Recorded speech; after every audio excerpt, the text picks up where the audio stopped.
Selamat siang. Di sini saya akan mempresentasikan hasil materi saya yang berjudul kesesuaian lahan terhadap air tanah untuk budidaya ikan lele. Tapi sebelum itu saya akan memperkenalkan diri. Perkenalkan, nama saya Yogi Nepospos.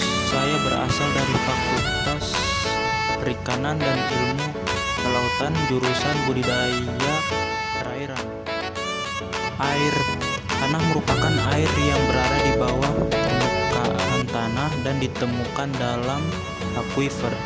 Dibandingkan dengan air permukaan, air tanah mengalami kontak dengan bantuan relief lebih lama.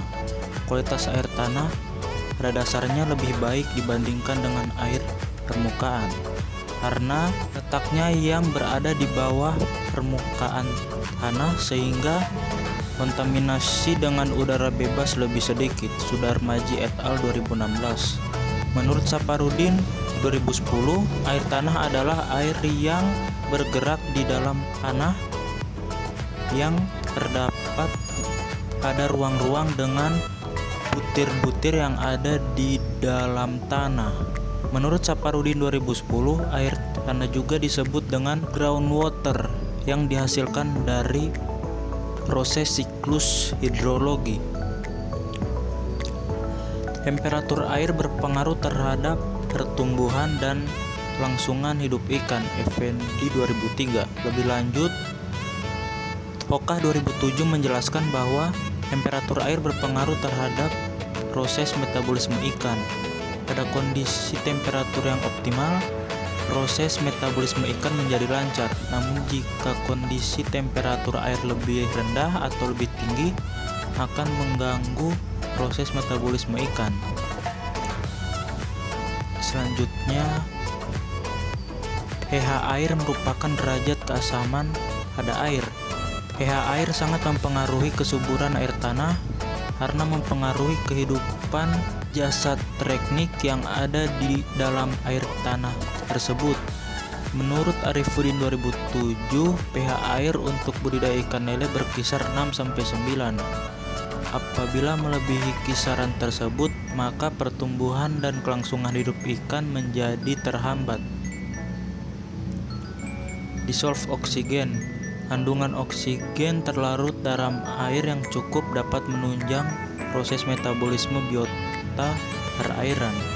Kadar oksigen terlarut yang sesuai untuk budidaya ikan lele menurut Effendi 2003 adalah 5 ppm dan lebih baik jika 7 ppm.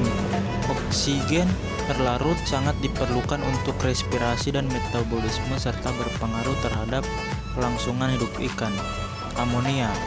Amonia merupakan gas beracun dalam air yang dapat mematikan biota perairan.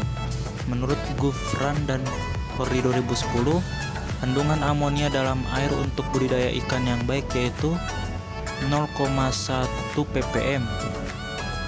Air yang mengandung amonia 0,1 ppm sudah dianggap tercemar.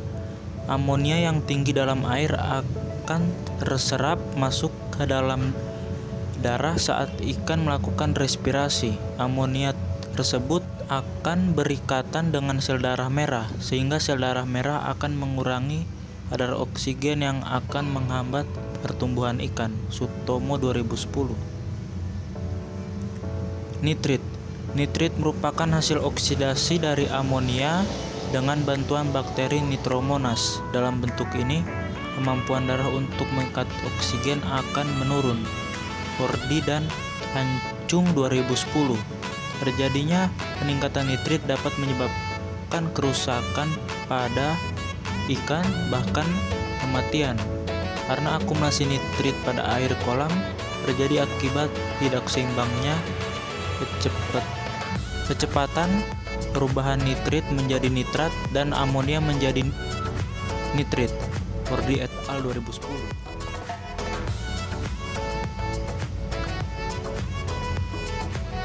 Kesimpulan yang saya dapatkan dari materi ini adalah bahwa berdasarkan penelitian disarankan bahwa tidak semua air tanah dapat digunakan untuk budidaya ikan lele, maka air tanah tersebut harus diperbaiki dahulu kandungan yang terdapat pada air tanah tersebut. Terutama parameter amonia harus diperbaiki dengan cara pemberian aerasi pada air tersebut dan pemberian kapur. Sekian dari presentasi saya. Jika ada kekurangan, mohon dimaafkan.